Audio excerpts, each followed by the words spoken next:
O panoorin natin 'to, interview kay Chavit Singson ng bilyonaryo for Trump. Panoorin natin, Chavit. Good morning, Karen. Good morning sa lahat po nakikinig sa programa niyo. Manong Chavit, sa tagal nyo na po sa politika, bakit ngayon lang kayo nag-decide magsalita tungkol sa corruption and anomalies? Dahil sobra na eh. Nababalitaan ko na yan noon, pero sobra na.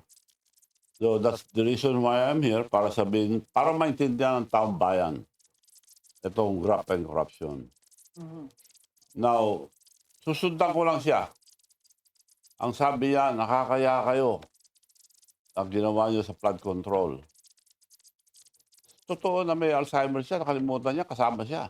Bakit po siya Oo, tama naman, dapat sinabi ni Bangag, mahiya tayo. Tingnan mo yung yung lugar mo, yung Ilocos. Pati anak mo may flood control, bilyon-bilyon. Dapat sinabi mong mahiya tayo yung sa zona, di ba? Ikaw talaga, bangag ka talaga kasama? Eh, ang daming flood control sa Ilocos Norte. Ay yung mga Discayas, kung walang koneksyon sa Malacanang, paano sila nakakuha ng $500 billion worth of project in 3 years? Na term ni BBM. Half a trillion. So, 545 billion na nakuha. Oh, grabe talaga. Grabe. 500 billion. Anak ng tokwa talaga, no? Tigas ng mukha itong mga tao. Karumahin sana hayop kayo. 500 billion. Malapit ng trillion. Ang inang anak. Nakaka-high blood talaga. Grabe talaga. Sandro, ilang bilyon ba yung flood control mo, Tahimik ka, Upal ka talaga. Yabang-yabang mo pa.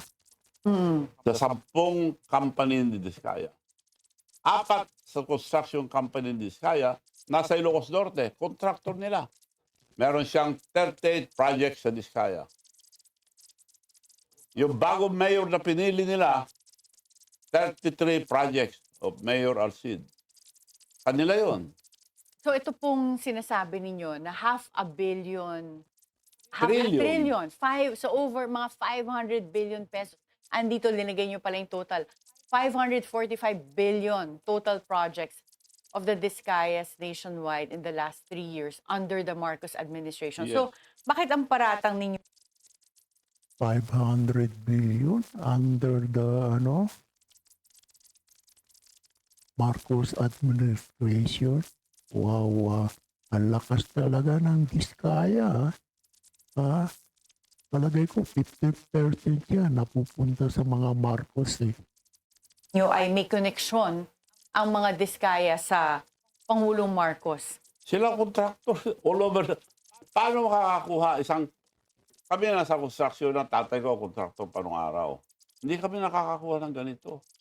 Panahon ni GMA, magkaibigan kami. Wala akong nakuha, isa lang. Foreign funded. We did not took advantage of it.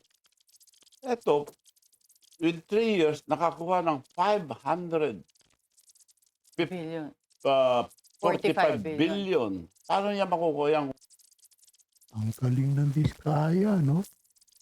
3 years, nakakuha ng 500 billion at control. Wow, talagang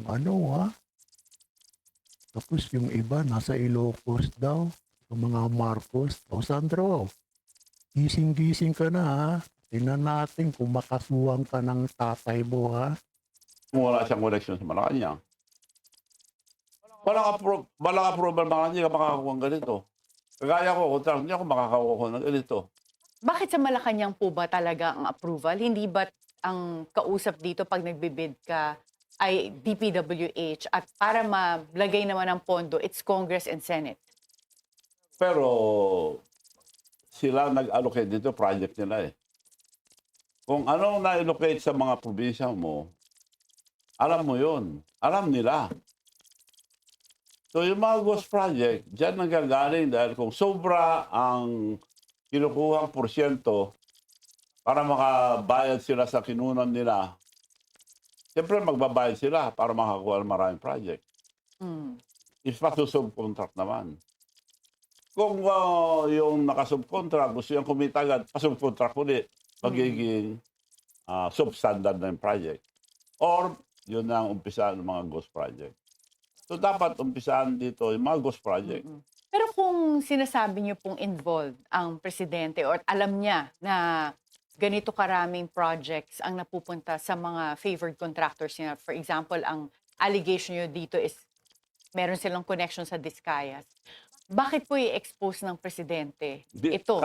It's either may Alzheimer siya o umaarte lang, biniblame ngayon sa iba. Dahil alam niya, puputok na ito eh. Pero kung ganun po, hindi ba ang tatamaan sila rin? At mga kamag-anak niya, you have Speaker Martin Romualdez and even his son, Exactly. Congressman Sandro, is Kaya in nga, Congress. Pinalalabas niya siya hero. Ang tinamaan lahat ng mga kasama niya, pati siya. Paano nangyari ang allegation niya, nangyayari pa nung araw yan? Eh, pagpalagay mo totoo yan, bakit niya tinulerate? For 3 years, 545 billion na nakuha ng Diskaya na nagpapakita ng yaman na iniimbestiga ngayon. Anong connection nila doon? Pag wala kang connection sa Malacanang, hindi ka makakuha. Ako, kontraktor, hindi ako makakuha eh. At ngayon po si Mayor Alcid, binanggit mo rin na 33 projects ang nakuha sa Ilocos Norte. 33 projects, yung bagong mayor ng Lubag City, na pinili nila, sila namili. Sino pong sila? Marcos and Sandro. BBM and Sandro.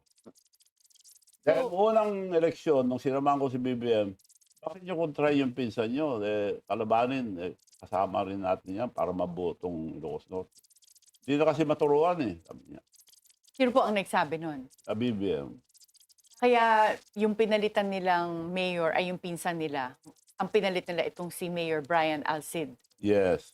Yan ang Michael pinali Alcid. ngayon. Oo, si Brian Alcid. But bakit niyo po nasabing yung projects, 33 projects, napunta kay Mayor Alcid, yung bagong mayor, kung ang mga mayor naman, dapat wala silang implementation, wala rin Bawal silang nga. projects. In the It's first conflict place, of bawal interest. yun. Yes. Na, kung wala siyang connection kay Sandro, wala siyang project. But ano po yung proof nyo to say na 33 projects ay pag-aari ni Mayor Alcid? Etong kumpanya niya eh. Megapolitan Builders and Construction Supply. Ito po yung pinapakita nyo dito na accumulated contract cost na 1.89 billion pesos. Yes. At ang dinagay nyo dito, owned by Luwag City Mayor Brian Alcid. Grabe talaga mga kurakot, no? Dati, milyon-milyon. Ngayon, bilyon-bilyon na. Naku, nakaka-high blood talagang po. Makakamura ka talaga, mga PI. Mga PI kayo, hayop talaga kayo. Wala na. Puro utang. Yes, siya ang may-ari ng construction company. Eto, kinuha ko lang sa pinablis nila. Kaya, Doon sa isa, mo sa Pangulo website. oo. Diyan ko lang inad lahat to. So, ewan ko kung may Alzheimer sila o hindi nila alam ginagawa nila. Damay sila. Lahat dyan. They open up a gate na hindi na nila kayang takpan. Isa-isayin po natin yung mga paratang nyo laban kay President Bongbong Marcos. Una sinabi nyo, wala siyang iisang salita. Wala. Bakit nyo po nasabi to? Matagal na. Matagal ko lang kilala yan. Walang isang salita yan. Si BBM. Ano yan eh. Mahilig kumain ng mangga. Alam niyo yung mangga? Manggagamit lang yan. Kita mo si Diwata Torre. Wala. Ilang araw lang, sibak. Tapos na yung mission niya. Ay, manggagamit talaga yung mga Marcos na yan.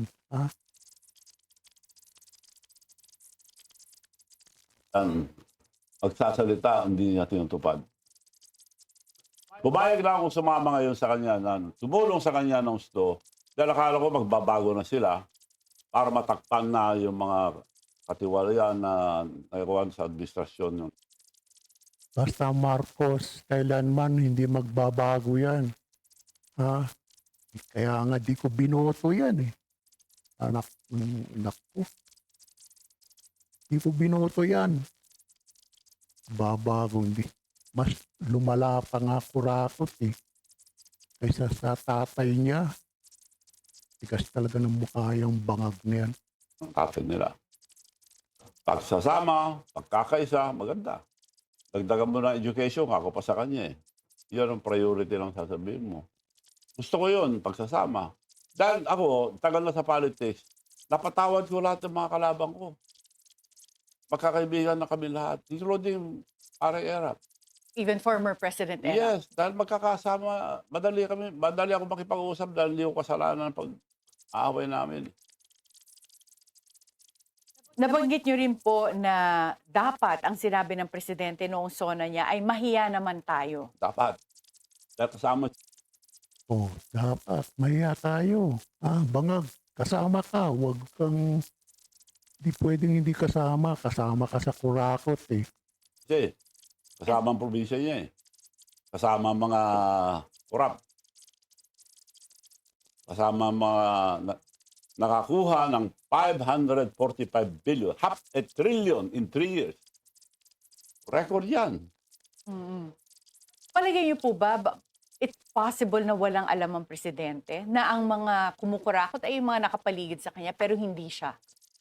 Ako, imposible hindi niya alam. Kung hindi niya alam, hindi siya matalinong tao. Hindi siya dapat maging presidente. Dapat mag-resign na siya. At yun Hindi ang niya alam. nasabi mo rin na alam ni presidente ang lahat ng anomalies. Imposible hindi niya alam dahil matalino naman yan. Unless nabubo siya. O may Alzheimer. Anong palagay niyo po? Which of It's your those? choice. Ako, bobo yan. Kasi nga, panay ang inom ng coke eh. No, sugar na coke. BBM, yung confidential fund mo. Ano nangyari? Bakit hindi mo nalaman, ha? Inurakot mo rin yung confidential. Panay ang banat nyo sa Kesara, yung confidential niya. Ikaw, bakit hindi mo na-trace na ang daming kurakot? Pinayupak ka talaga. Confidential mo, kinurakot mo siguro. Anak na yun, ngayon, naguhugas-hugas ka, kamay ka.